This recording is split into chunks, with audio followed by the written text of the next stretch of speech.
So, good morning mga madiscarding mommy. Alam niyo po ba mga madiscarding mommy, ang kaibahan po pag maaga tayong nagbubukas ng tindahan ay maaga po tayo magkakaroon ng benta. So yun po ang pinakamaganda na nauna po tayo magbukas sa ating mga katabi na may tindahan kasi po mas makakalamang po tayo ng benta.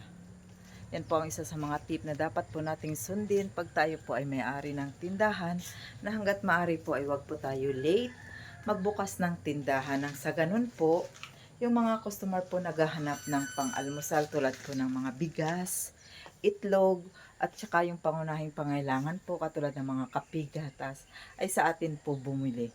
Kung tingnan nyo po mga madiscarding mommy, kung tayo po ay sarado, hindi po yan sa atin lalapit kasi tayo po ay sarado. Maghahanap po yan ng bukas na tindahan. So sayang naman po yung bibilihin ng mga customer doon na imbis na mapupunta po sa atin.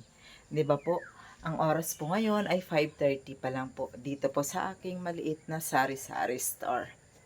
Yan po mga magandang mga gagawin po natin sa ating tindahan pag tayo po ay nagmamay-ari, para kahit paano po makakadagdag po ng laki ng ating benta.